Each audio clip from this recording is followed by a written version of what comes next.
రండి అన్నాడు. స్నేహితులారా, ఈ లోకములో దేవుని పిల్లలైన మనము చాలా జాగ్రత్తగా ఉండాలి. కొందరు ప్రయాణము చేస్తున్నప్పుడు అంటారు, జాగ్రత్తగా వెళ్ళండి అంటారు, లేదా జాగ్రత్తగా రండి అని జాగ్రత్త తెలియచేస్తూ ఉంటారు. లోకములో మనము కొన్ని విషయాలలో చాలా జాగ్రత్తగా ఉంటాం. లోక కార్యముల విషయంలో మనం చాలా జాగ్రత్తను పాటిస్తూ ఉంటాం. ఏదైనా వస్తువా, అది విలువైన వస్తువు అనుకోండి, జాగ్రత్తగా దాస్తూ జాగ్రత్తగా దానిని పెడుతూ ఉంటాం. కానీ యేసుక్రీస్తు ప్రభువారు ఈ లోకములో మనము జాగ్రత్తగా ఉండాలని, ప్రజలైన వారు మనలను సమాజ మందిరములోనికి తీసుకొని పోయి కొట్టుదురని ఆయన కొన్ని జాగ్రత్తలను మనకు తెలియచేస్తూ ఈ మాటను చెప్పారు. దేవుని పిల్లలైన మనము ఏ విషయంలో జాగ్రత్తగా ఉండాలి చూద్దాం. ద్వితీయోపదేశకాండం 6వ అధ్యాయము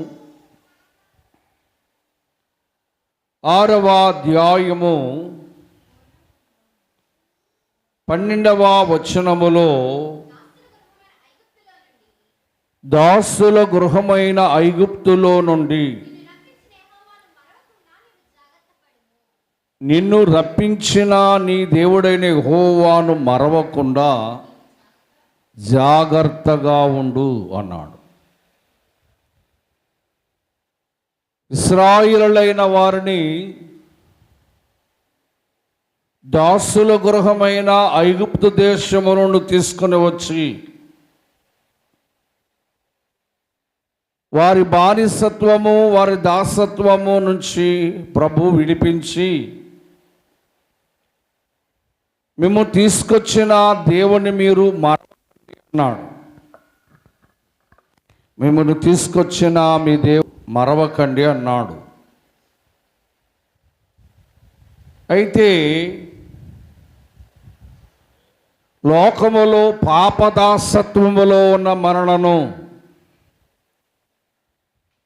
పాపానికి దాసులుగా ఉన్న మనలను ఈ లోకములో నుంచి మన పాప దాసత్వములో విడిపించిన దేవుని మనము మరవకూడదు. దేవుని మనం మర్చిపోకూడదని దేవుడు జాగ్రత్త, నీవు నన్ను మర్చిపోతున్నావేమో, లోకములో ఉన్న పనులను బట్టి, లోకములో ఉన్న సంపాదనను బట్టి, లోకములో ఉన్న ప్రయాణములను బట్టి నువ్వు మర్చిపోతున్నావేమో, జాగ్రత్త. దేవుని పిల్లలైన మనము దేవుని మర్చిపోకూడదు, దేవుని మర్చిపోకూడదు. వాక్యములో 119వ దావీదు కీర్తన 16వ వచనములో దావీదు అన్నాడు, ఆయన ఒక మాటనంటున్నాడు, నీ కట్టడాలను బట్టి నేను హర్షించదను, నీ వాక్యము నేను మరవను అన్నాడు. ఒక విశ్వాసి దేనిలో జాగ్రత్తగా ఉండాలంటే దేవుని మరవకుండా జాగ్రత్తగా ఉండాలి. పనులలో పడిపోయి, సంపాదనలో పడిపోయి, ప్రయాణములలో పడిపోయి దేవుని మర్చిపోవడము, దేవుని ఆరాధన మర్చిపోవడము, మనము చేస్తున్నామేమో. దేవుని మరవకూడదు. ఇది నువ్వు జాగ్రత్తగా జ్ఞాపకం ఉంచుకో. దేవుని వాక్యాన్ని కూడా మరవకూడదు. మీకు ఎంత జ్ఞాపకం ఉందో ఇప్పుడు తేలిపోద్ది. పోయిన వారం వాక్యం ఏంటి? దేవుని వాక్యాన్ని కూడా మర్చిపోకూడదు. గతించిన వారములో జరిగిన వాక్యమే మనకు జ్ఞాపకము లేకపోతే దేవుడు ఎలా జ్ఞాపకం ఉంటాడు? దావీదు మరొక మాట అంటూ ఉన్నాడు. 103వ దావీదు కీర్తన 2వ వచనములో, 103వ దావీదు కీర్తన, నా ప్రాణమా ఆయనను సన్నుతించుము, ఆయన చేసిన ఉపకారములలో దేనిని మరవకు. ఒకటి, దేవుణ్ణి మర్చిపోకుండా జాగ్రత్తగా ఉండు. 2, దేవుని వాక్యాన్ని మరవకుండా జాగ్రత్తగా ఉండు. 3, దేవుని ఉపకారము. ఏమైనా ఉపకారం చేశారంటారా దేవుడు? మా భక్తుడు అంటాడు, నీవు చేసిన ఉపకారములకు నేనేమి, నీవు చేసిన ఉపకారములకు నేనేమి చెల్లింతును. ఏడాది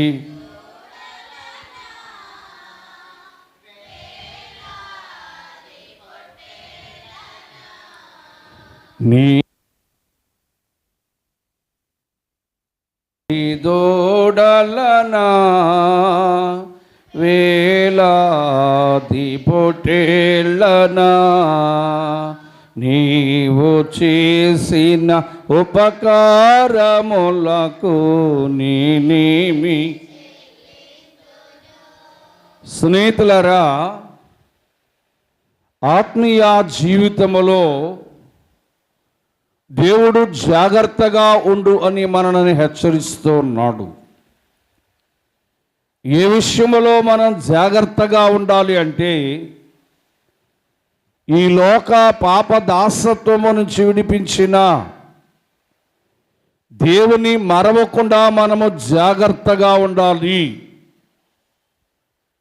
2, దేవుని వాక్యాన్ని వింటూ దేవుని వాక్యాన్ని పఠిస్తూ ఉన్న మనము దేవుని వాక్యము మరవకుండా జాగ్రత్తగా ఉండాలి. ఇక 3, దేవుడు చేసిన ఏ ఉపకారమును కూడా, ఎన్నో నీ జీవితంలో ఎన్నెన్నో ఉపకారములు దేవుడు చేశాడు. ఏ స్థితిలో ఉన్న నిన్ను ఈ స్థితిలోనికి తీసుకొని వచ్చి దేవుడు నీకు ఉపకారము చేశాడు. ఆయన ఉపకారములలో దేనిని కూడా మనము మరవకూడదు అని దేవుడు జాగ్రత్త అని హెచ్చరిస్తూ ఉన్నాడు. ఇక 2వదిగా ఏ విషయంలో మనం జాగ్రత్తగా ఉండాలంటే, నిర్గమాకాండము 23వ అధ్యాయము, నిర్గమాకాండం 23వ అధ్యాయము 22వ వచనము చూద్దాం. నీవు ఆయన మాటలను జాగ్రత్తగా వినాలట. మనం 2వదిగా మనము ఆయన మాటల వినుటలో జాగ్రత్తగా ఉండాలి. భక్తుడు అంటాడు, కీర్తన 12:6లో, ఆయన మాటలు పవిత్రమైనవి, ఆయనే పవిత్రుడు, నిర్దోషి, నిష్కలంకుడు. ఆయన మాటల వినడములో జాగ్రత్తగా వినాలట మనం. పేతురు అంటాడు యోహాను సువార్త 6:28లో 68వ వచనములో పేతురు అన్నాడు, దేవా నీ మాటలు నిత్య జీవము గల మాటలు. దేవుని మాటలు మనలను పవిత్రపరుస్తూ ఉన్నాయి. దేవుని మాటలు మనకి నిత్య జీవాన్ని ఇస్తూ ఉన్నాయి. మరి ఆ మాటలు మనము జాగ్రత్తగా వినాలట. దేవుని మాటలు వింటూ ఉన్నప్పుడే, దేవుడు నీతో మాట్లాడుతున్నప్పుడే, దేవుడు తన వాక్యాన్ని బోధిస్తూ ఉన్నప్పుడే నీ మనస్సు లోకపు తలంపులు కలిగి ఉండకుండా ఆయన మాటలు జాగ్రత్తగా వినాలి. ఎందుకు అంటే ఆయన మాటలు పవిత్రమైనవి. ఆయన మాటలు నిత్య జీవము గల మాటలు. అంటే ఆయన మాటలు వింటే జీవము కలుగుతుంది. జీవము లేని మనలో జీవము ఉత్పత్తి అవుతూ ఉంది. గనుక మత్తయి సువార్త 8వ అధ్యాయములో 8వ వచనము శతాధిపతి అంటున్నాడు. ఆ శతాధిపతి, ప్రభువా నా ఇంటిలోనికొచ్చుటకు నేను పాత్రుడను కాను, నీవు మాట సెలవిమ్ము. ఆయన మాట నిన్ను స్వస్థపరచు మాట. స్నేహితులారా, ఆయన మాట నిన్ను పవిత్రపరుస్తూ ఉంది కనుక జాగ్రత్తగా వినాలి. ఆయన మాట నీకు నిత్య జీవాన్ని ఇస్తుంది కనుక జాగ్రత్తగా వినాలి. ఆయన మాట నిన్ను స్వస్థపరుచుచున్నదట. నీలో ఉన్న ఏ వ్యాధినైనా, నీలో ఉన్న ఏ రోగమునైనా, నీలో ఉన్న ఏ బలహీనతనైనా దేవుని మాట చేత నిన్ను స్వస్థపరచు మాటగా మనం చూస్తూ ఉన్నాం. మత్తయి సువార్త 4:4లో కూడా ఆయన మనుష్యుడు రొట్టె వలన మాత్రమే కాదు, దేవుని నోట నుండొచ్చు మాట వలన జీవించును. అంటే దేవుని మాట మనము వినుట వలన, దేవుని మాట వినుట వలన మనం పవిత్రపరచబడుతున్నాము. దేవుని మాట వినుట వలన మనం జీవం పొందుతున్నాము. దేవుని మాట వినుట వలన మనము స్వస్థత పొందుతున్నాము. దేవుని మాట వింటే మనం ఈ లోకములో జీవించగలమంట. ఆయన నిర్గమకాండము 23వ అధ్యాయము 22వ వచనములో మరొక మాట అన్నాడు, ఆయన మాటలు జాగ్రత్తగా వినవలెను, నేను చెప్పినది యావత్తు చేసిన ఎడల. ఆయన అంటున్నాడు, నా మాటింటే, నా మాటను జాగ్రత్తగా ఉంటే నీ శత్రువులకు నేనే శత్రువును, నీ విరోధులకు నేనే విరోధిని. చూసారా, దేవుడు మన హెచ్చరిస్తున్నాడు. ఒకటి, నన్ను మరవకుండా జాగ్రత్తగా ఉండు, నా వాక్యం మరవకుండా జాగ్రత్తగా ఉండు, నేను చేసిన ఉపకారములు మరవకుండా జాగ్రత్తగా ఉండు అని హెచ్చరిస్తూ, నా మాట వినుటలో జాగ్రత్తగా ఉండు. నా మాట నిన్ను పవిత్రపరుస్తుంది కనుక జాగ్రత్తగా ఉండు. నా మాట నీకు నిత్య జీవమునిస్తుంది కనుక జాగ్రత్తగా ఉండు. నా మాట నిన్ను స్వస్థపరచుచున్నది కనుక జాగ్రత్తగా ఉండు. నా మాట నీ వింటే నీ శత్రువులకు నేను శత్రువునవుతాను, నీ విరోధులకు నేను విరోధిగా ఉంటాను అని దేవుడు సెలవిస్తూ ఉన్నాడు. గనుక రెండోదిగా మనము ఏ విషయంలో జాగ్రత్తగా ఉండాలంటే దేవుని మాట వినుటలో జాగ్రత్తగా ఉండాలి. ఇక నిర్గమకాండము 23వ అధ్యాయము 21వ వచనములో మనం చూస్తే, ఆయన సన్నిధిలో జాగ్రత్తగా ఉండు. దేవుడు జాగ్రత్త, నన్ను మర్చిపోతున్నావేమో జాగ్రత్త అని హెచ్చరించాడు.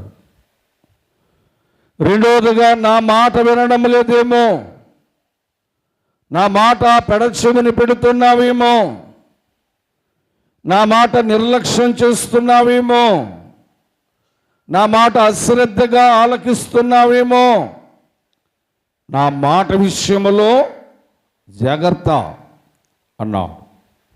ఇక మూడోదిగా నా సన్నిధి విషయములో జాగ్రత్త అన్నాడు. ఎందుకలా అన్నాడు అంటే, ప్రసంగి గ్రంథము 5వ అధ్యాయము 2వ వచనములో,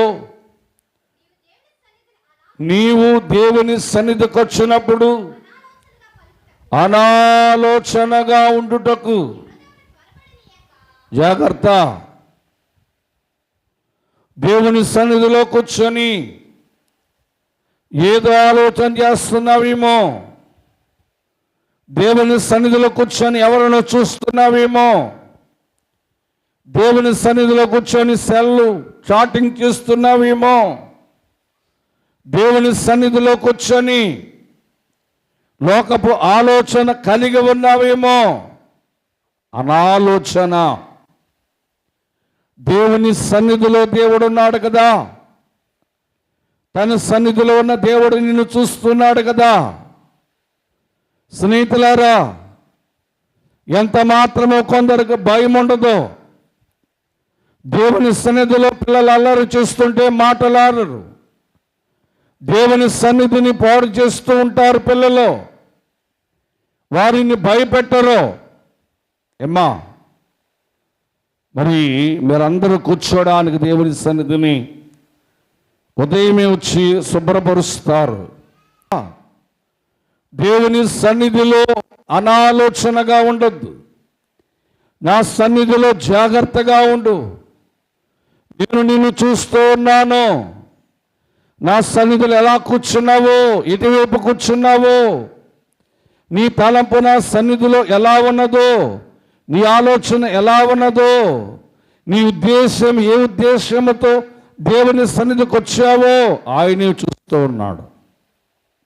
కనుక ఇక మూడవదిగా మనము దేవుని సన్నిధి విషయంలో చాలా జాగ్రత్తగా ఉండాలి. దేవుని పిల్లారా, ఒక వారం దేవుని సన్నిధికి వచ్చి ఏదో పనుందో కదా అని దేవుని సన్నిధి మానేస్తున్నావేమో. దేవుని పిల్లారా, ఆదివారం దేవుని సన్నిధికి వచ్చి శుక్రవారం దైవ సన్నిధి ప్రార్థన మానేస్తున్నావేమో. జాగ్రత్త, జాగ్రత్త. రేపు రాబోయే ఉప్పెన, రేపు రాబోయే ఆపద, రేపు రాబోయే ప్రమాదము నిన్ను తప్పించేవారెవరు? దేవుని సన్నిధి అంటే చాలా నిర్లక్ష్యముగా ఉన్నావేమో, దేవుని సన్నిధిలో అనాలోచనగా ఉన్నావేమో. దేవుడు హెచ్చరిస్తున్నాడు, దేవుడు హెచ్చరిస్తున్నాడు. నా సన్నిధిలో నువ్వు జాగ్రత్తగా ఉండు, అనాలోచనగా ఉండొద్దు. ఇది మూడవ జాగ్రత్త అని ప్రభువు తెలియచేస్తూ ఉన్నాడు.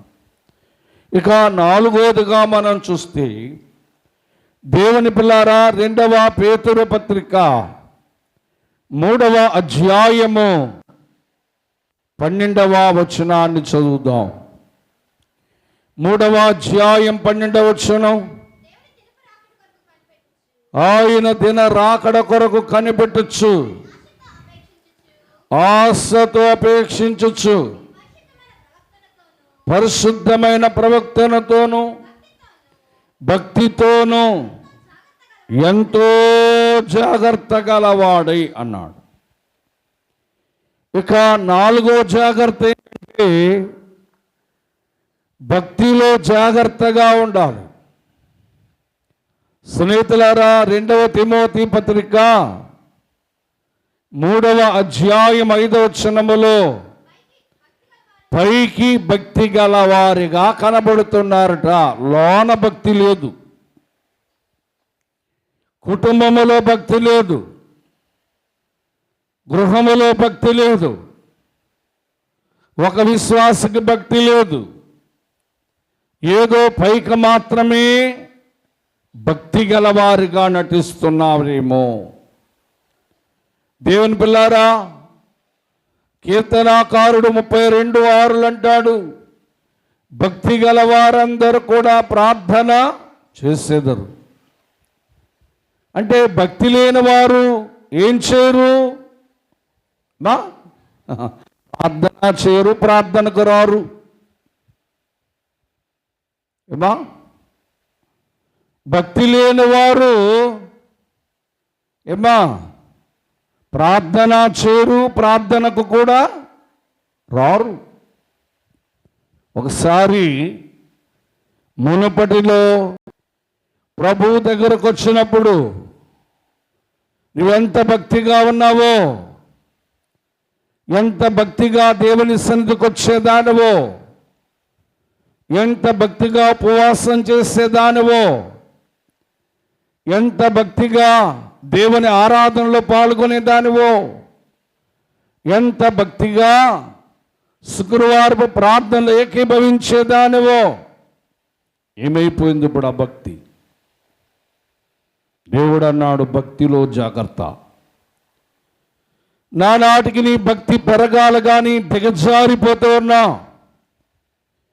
వెళదామలే, చేద్దామలే, చూద్దామలే అని చెప్పి భక్తిలో దిగజారిపోతూ ఉన్నావు. ఏమ్మా, భక్తి అంటే ఏంటో తెలుసా? ప్రార్థనకి పరిగెట్టాలి నీ పాదాలు, దేవుని సన్నిధిలో ఉండాలి నీవు. స్నేహితులారా, నిన్ను చూసి నీ కుటుంబ సభ్యులు నేర్చుకోవాలి భక్తి. నిన్ను చూసి నీ పిల్లలు నేర్చుకోవాలి భక్తి. నిన్ను చూసి నీ భర్త నేర్చుకోవాలి భక్తి. నిన్ను చూసి నీ స్నేహితులు నేర్చుకోవాలి భక్తి. ఎవరికి నేర్పించావు భక్తి? ఎవరికి నేర్పించావు? నీలోనే సరైన భక్తి లేదు, నీవే సరిగా భక్తిగా రావడం లేదు. పిల్లరా, భక్తి విషయంలో జాగ్రత్త. నీవు భక్తిని ఈ వారం వెళ్ళకపోతే ఏమవుతుందిలే, సంస్కారం తీసుకోకపోతే ఏమవుతుందిలే, ఎంత భక్తిగా మారిపోయావు. మరి ఏదో జనవరి 1కు సంస్కారం తీసుకున్నావు అనుకుందాం. మరి ఈ నెలలో సంస్కారం మన వారం జరిగింది కదా, మన వారం సంస్కారం జరిగింది కదా. వచ్చావా? పనిలో పడిపోయావు, దేవుని మర్చిపోయావు, ఆరాధన మర్చిపోయావు, సంస్కారం మర్చిపోయావు. ఏంటమ్మా నీ భక్తి? భక్తిలో ఎదుగుచున్నావా? భక్తిలో అనగారిపోతున్నావా? జాగ్రత్త. స్నేహితులారా, దేవుని మందిరపు తలుపుడు ఎప్పుడు తెరుస్తారా? నేను నా బిడ్డలు దేవుని మందిరానికి వెళ్ళాలి, దేవుని మందిరంలో మేము కనబడాలి అనే భక్తి కలిగి ఉండాలి. పైకి భక్తిగా నటించకూడదు. ఈ విషయాన్ని ప్రభు హెచ్చరిస్తున్నాడు. ఒకటి, నీ దేవుడైన నన్ను మర్చిపోతున్నావేమో, విన్న వాక్యాన్ని మర్చిపోతున్నావేమో, నేను చేసిన ఉపకారములను మర్చిపోతున్నావేమో. జాగ్రత్త, నన్ను మరువక జాగ్రత్త. 2, నా మాటలు వినడం నిర్లక్ష్యంగా ఉన్నావేమో. జాగ్రత్తగా విను. జాగ్రత్తగా వింటే నా మాటలు నిన్ను పవిత్రపరుస్తాయన్నాడు. నా మాటలు నిన్ను స్వస్థపరుస్తాయన్నాడు. కనుక మాటలు వినాలి. దేవుని మాటలు జాగ్రత్తగా వినాలి. దేవుని సన్నిధిలో జాగ్రత్తగా ఉండండి అని హెచ్చరించాడు. ఇక 4వదిగా ఆయన ఏమన్నాడు అంటే భక్తి విషయంలో జాగ్రత్త అన్నాడు. దేవుని పిల్లారా, వాక్యం చూద్దాం. మార్కు సువార్త 13వ అధ్యాయం 33వ వచనాన్ని చదివితే యేసు ప్రభు అంటున్నాడు, జాగ్రత్త పడుడి. విన్నారా? ప్రార్థన మానేసావేమో, జాగ్రత్త. ఏమన్నాడు? జాగ్రత్త పడుడి, మెలకువగా ఉండి. అంటే ప్రార్థన చేయకపోవడం పిల్లరా, ప్రభు హెచ్చరిస్తున్నాడు, జాగ్రత్త. రోజు ప్రార్థన చేసేదానో మానేసావు. శుక్రవారం ఉపవాసం ఉండి ప్రార్థన చేయడం మానేసావు. 2వ శనివారం ఉపవాసం ఉండి ప్రార్థన చేయడం మానేసావు. దేవుని పిల్లారా, ప్రార్థన చేయడం మానేసావేమో, జాగ్రత్త అని హెచ్చరిస్తూ ఉన్నాడు. ప్రార్థన చేయకపోతే మత్తయి సువార్త 26:41లో శోధనలో ప్రవేశించకుండా మీరు, అంటే నీకు శోధన ఎందుకు వచ్చింది? ప్రార్థన చేయట్లేదు కనుక. నీ ఇంట్లో శోధన ఎందుకు వచ్చింది? నీ ఇంట్లో ప్రార్థన లేదు. నీ ఇంటి సమస్యల్లో ప్రార్థన లేదు గనక నీ ఇంటి మీదకు శోధన వచ్చింది. నీ మీదకు శోధన ఎందుకు వచ్చింది? ప్రార్థన చేయడం మానేసావు గనుక, ప్రార్థనకు రావడం మానేసావు గనుక, ప్రార్థనకు వెళ్ళడం మానేసావు గనుక. ప్రార్థన చేయకపోతే ఏమొస్తుందని ప్రభు చెప్పాడంటే శోధన. అంటే ఎవరు ప్రార్థన చేస్తారో వారు శోధనలో తప్పింపబడతారు. యాకోబు పత్రిక 5వ అధ్యాయము 13వ వచనములో అంటున్నాడు, ఏమనో తెలుసా, మీలో ఎవరికైనా శ్రమలు లేవు గనక ప్రార్థన మానేసావు. దేవుని పిల్లారా, శ్రమలు ఉంటే ప్రార్థన మానవు.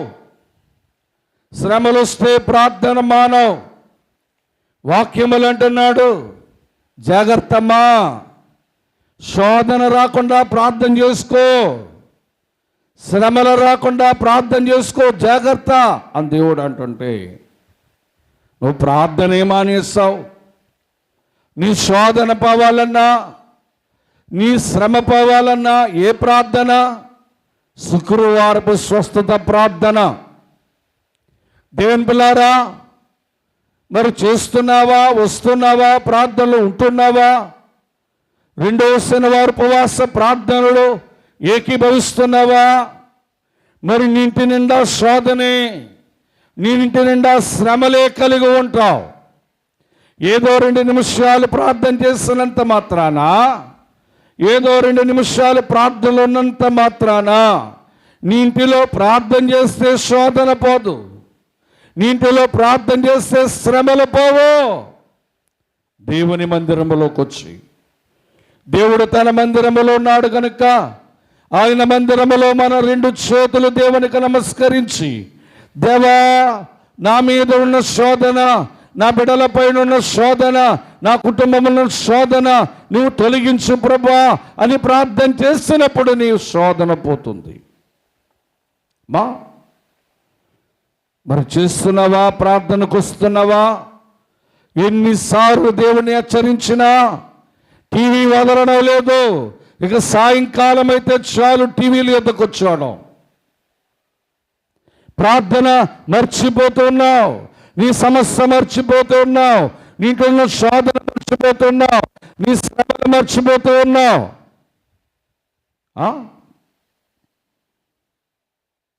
చక్కగా మంచం ముందు టీవీ పెట్టుకోవడం, టీవీ చూస్తూ కాలం గడిపేయడం. స్నేహితులారా, ప్రభు అంటున్నాడు, ప్రార్థన చేయటం లేదు జాగ్రత్త, ప్రార్థనకు రావడం లేదు జాగ్రత్త. వాక్యములో 1 తిమోతి పత్రిక స్నేహితులారా 2వ అధ్యాయము 1-2 వచనాలలో మనము సంపూర్ణమైన భక్తియు మాన్యతయు కలిగి నెమ్మదిగాను, ఈ మాట అండర్లైన్ చేసుకోండి, మనము నెమ్మదిగాను సుఖముగాను బ్రతకాలంటే అన్నిటికంటే ముఖ్యంగా మనుష్యులందరి కొరకును, రాజులందరి కొరకును, అధికారులందరి కొరకును ప్రార్థన చేయాలంట. నువ్వు సుఖంగా ఉండాలంటే, నీ కుటుంబం సుఖంగా ఉండాలంటే, నీ ఇంటిలో నెమ్మదిగా ఉండాలంటే నువ్వు ప్రార్థన మానేస్తే ఎలా ఉంటుందమ్మా? నీ ఆరోగ్యం సుఖంగా ఎలా ఉంటుంది? దేవుని పిల్లారా, వాక్యములు అంటున్నాడు, అన్నిటికంటే ముఖ్యముగా ప్రార్థన చెయ్యి. నీవు నీ కుటుంబం సుఖంగా ఉంటారు, నీవు నీ ఇంటి వారు నెమ్మదిగా ఉంటారు. ప్రార్థనకు వస్తున్నావా? దేవుని పిల్లారా, నెలలో ఒకసారి 2వ శనివారం ఉపవాస ప్రార్థన, నెలలో ఒక్క రోజైనా నేను ఉపవాసం ఉండి ప్రార్థన చేస్తాను దేవునికి. అయ్యో, వారములో ఒక్కరోజే స్వస్థత ప్రార్థన శుక్రవారం. అయ్యో, నాకున్న సమస్యల కొరకును, నాకున్న శోధనల కొరకును, నాకున్న ఇబ్బందుల కొరకును నేను ఇవాళ దేవుని సన్నిధికి వెళ్ళి ప్రార్థన చేస్తానని వస్తున్నావా శుక్రవారం? ఏమా దేవుని బిడ్డలారా, ఆలోచన చేయండి. ప్రార్థన విషయంలో జాగ్రత్తగా ఉండాలి. ఆయన అంటున్నాడు 2వ దినవృత్తాంతములు 6వ అధ్యాయం 35 వచనములో, 2వ దినవృత్తాంతములు 6వ అధ్యాయము 35 వచనాన్ని చూద్దాం. ఆకాశముందు దేవుడు మన ప్రార్థన ఆలకించి వారి కార్యములను జరిగించదుగాక. దేవుని స్తోత్రం, దేవుని స్తోత్రం. నీ కార్యం జరగాలంటే ఇంటికాడు కూర్చుంటే, టీవీల ముందు కూర్చుంటే నీ కార్యం జరగదు. నువ్వేదో ఆ ప్రయత్నం ఈ ప్రయత్నం చేస్తే నీ కార్యం జరగదు. ఏ కార్యమైనా జరగాలన్నా, ఏ కార్యమైనా దేవుడు చేయాలన్నా ఏం చేయాలట? ప్రార్థన చేయాలి, ప్రార్థనకు రావాలి. ఈ సంవత్సరం నిర్ణయించుకో, ప్రభా నేను ఆదివారం ప్రార్థనకు మానను, అయ్యా శుక్రవారపు ప్రార్థనకు మానను. ఎన్ని పనులున్నా శుక్రవారపు ప్రార్థన మారను ఆయన. అయ్యా నెలలో ఒకసారి ఉపవాసం ఉండి 2వ శనివారపు ప్రార్థన నేను మానను ప్రభా అని మంచి తీర్మానం తీసుకో. ఏమా, ప్రార్థన కంటే మనకు కావాల్సింది ఏముందమ్మా? తర్వాత సంపాదించుకుందాం. దేవుని పిల్లారా, నిజమే, ఎవరైనా బంధువులు వచ్చిన ఏమన్నారంటే వాళ్ళ ప్రార్థన ఉంది, కూర్చుంటే ఉండండి, లేకపోతే మందిరానికి రండి అని వారిని కూడా ప్రార్థనకు తీసుకురావాలి మనం. ఒకటి, దేవుని మర్చిపోతున్నావేమో, జాగ్రత్త సుమా అని హెచ్చరించాడు. 2, వాక్యాన్ని మర్చిపోతున్నావేమో, జాగ్రత్త అని హెచ్చరించాడు. ఇక 3, స్నేహితులారా, వాక్యాన్ని మనం గమనిస్తూ ఉంటే ఆయన మాటలు వినడం లేదేమో, జాగ్రత్త అని హెచ్చరించాడు. ఆయన సన్నిధిలో నిర్లక్ష్యముగా ఉంటున్నావేమో, జాగ్రత్త అని హెచ్చరించాడు. ఇక 4, భక్తి విషయంలో జాగ్రత్త జాగ్రత్త అంటూ ఉన్నాడు నిన్ను నన్ను కూడా. స్నేహితులారా, నానాటికి నీ భక్తి పెరగాలి. నీ వయస్సు పెరగడం కాదు, నీ భక్తి పెరగాలి. ఇక ప్రార్థన విషయంలో జాగ్రత్త అని హెచ్చరించాడు. దేవుని పిల్లారా, చూడండి వాక్యములో ప్రసంగి గ్రంథము, నా వాక్యాన్ని ముగిస్తానికి చాలా మాటలు ఉన్నాయి కానీ ప్రసంగి గ్రంథము 5వ అధ్యాయము 1వ వచనం, నీవు దేవుని మందిరములోనికి వచ్చినప్పుడు నీ ప్రవర్తన జాగ్రత్తగా ఉండాలి. ప్రవర్తన విషయంలో జాగ్రత్తగా ఉండాలి.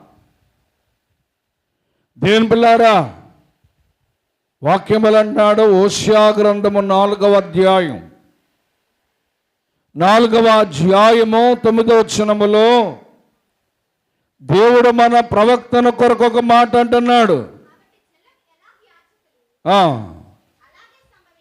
అలాగే సంభవించును, వారి ప్రవక్తన బట్టి.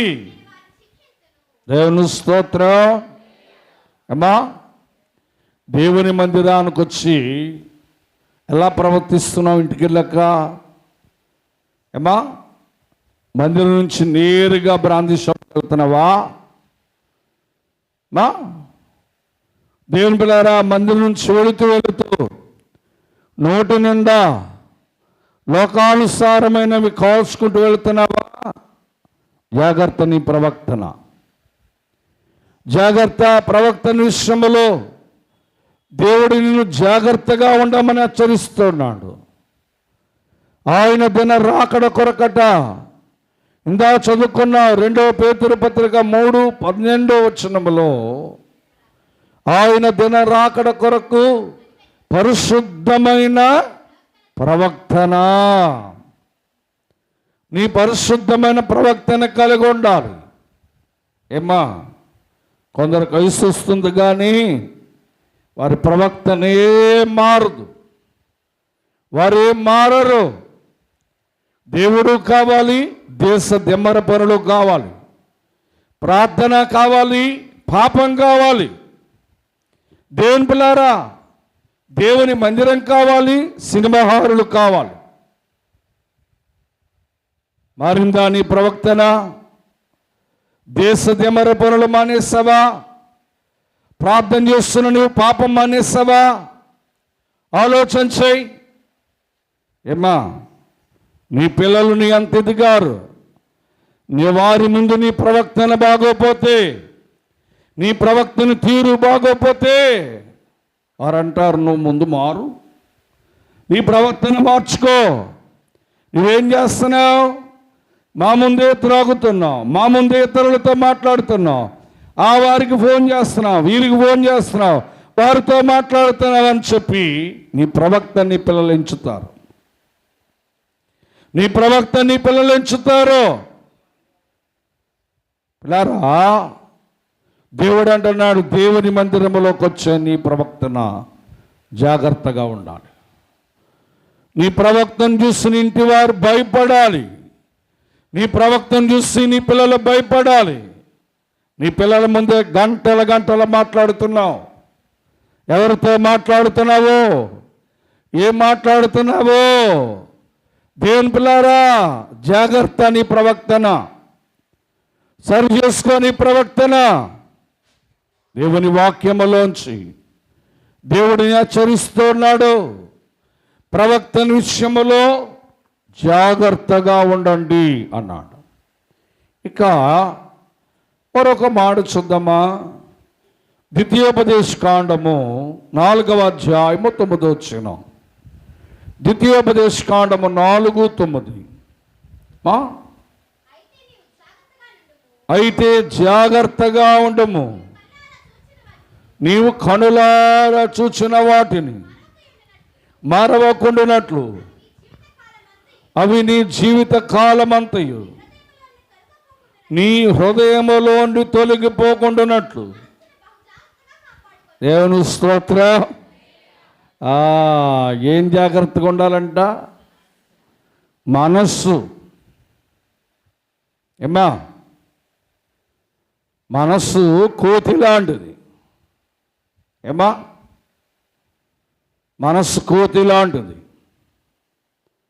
దేవుని పిల్లారా, ఈ చెట్టు మించి ఆ చెట్టు మీద, ఆ చెట్టు మించి ఈ చెట్టు మించి ఎదుగుతుంటుంది కోతి. దేవదాసయ్య గారు నీ మనస్సును కట్టి అన్నారు. నీ మనస్సు జాగ్రత్త.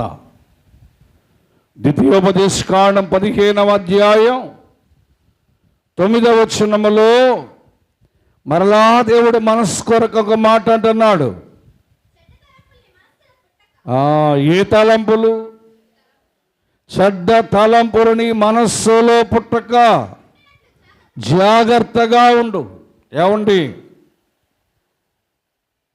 నీ మనస్సు జాగ్రత్తగా ఉంచు. చెడ్డ తలంపులు పుడుతున్నాయి. ఇబ్బా, వారిని చూస్తే వారితో మాట్లాడాలని, వీరిని చూస్తే వీరితో మాట్లాడాలని, దేవుని పిల్లారా, అది తాగాలని, ఇది తాగాలని, ఆ పేకాట ఆడాలని, ఈ పేకాట ఆడాలని. ఏమ్మా, ఈ మనస్సు చెడ్డ తలంపులు కలుగున్నదేమో, జాగ్రత్త. ఏమ్మా పిల్లారా, ఇక్కడికి వచ్చేమో సంస్కారం ద్రాక్షారసం తాగుతున్నాం. మా ఇంటికి వెళ్ళిన తర్వాత కొందరు ఏం తాగుతారో వారికి తెలుసు. ఇక్కడేమో యేసు ప్రభు శరీర రక్తాలు తింటూ ఉన్నాం. కొందరు మగవారు నోట్లో వేసుకొని నానాగడ్డి తింటూ ఉంటారు. జాగ్రత్త. నీ మనస్సు జాగ్రత్త. నీ మనస్సును అదుపులో పెట్టుకోవాలి. ఏమ్మా స్నేహితులారా, నిజమే వాక్యములో దేవుడే హెచ్చరిస్తున్నాడు. వాక్యాన్ని మనం చూస్తే సామెతల గ్రంథం ఒకసారి మనం చూద్దాం. 3వ అధ్యాయము 7వ వచనాన్ని మనం చూద్దాం. నీవు జ్ఞానిని కదా అని అనుకొనవద్దు, యెహోవా యందు భయభక్తులు కలిగి. ఏమి విడిచిపెట్టాలి? విడిచిపెడుతున్నావా? చెడ్డ మాటలు కానీ, చెడ్డ అలవాట్లు కానీ, చెడ్డ స్నేహాలు కానీ విడిచిపెడుతున్నావా? విడిచిపెడుతున్నావా? దేవుని దగ్గరకు వస్తున్నావు కానీ ఏ మాత్రం విడిచిపెట్టలే. ఏమండి, నీ మనస్సులో చెడ్డ తలంపులు రాకుండా జాగ్రత్త అన్నాడు. గనుక తలంపు వస్తుంది, చెడ్డ తలంపు వస్తుంది మనస్సులో. తాగాలనిపిస్తుంది, అటే వెళ్ళకూడదు. నువ్వు అమ్మాయిని చూడాలనిపిస్తుంది, అటే వెళ్ళకూడదు. నీవు అబ్బాయిని చూడాలనిపిస్తుంది, అటే వెళ్ళకూడదు. నీవు నీ తలంపు మారాలి. నీ మనస్సులో చెడ్డ తలంపు రాకుండా జాగ్రత్తగా ఉండాలి. దేవుడు హెచ్చరిస్తూ ఉన్నాడు. దేవుడు హెచ్చరిస్తున్నాడు. చివరి మాట చూడండి, కీర్తనల గ్రంథము 39వ దావీదు కీర్తన 1వ వచనం. 39:1. నాలుకతో పాపము చేయకుండానట్లు. అబ్బా, కిందకి చదువమ్మా. అంటే నోరు జాగ్రత్త అన్నాడు దేవుడు. నాలుక ఎక్కడుంది? నాలుక ఉందా లేదా మీకు? దేవుని స్తోత్రం. సమయం అయిపోయింది, అందుకే నీకు వివరించడం లేదు. నాలుక ఎక్కడుంది?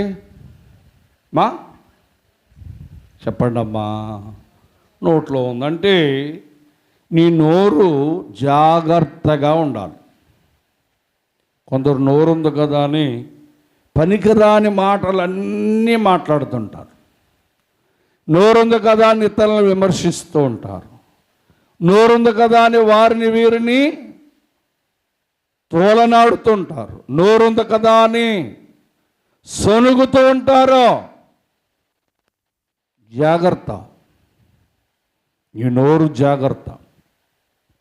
ఏమా, నీ నోటి నుంచి వచ్చే మాటలు జాగ్రత్తగా మాట్లాడాలి.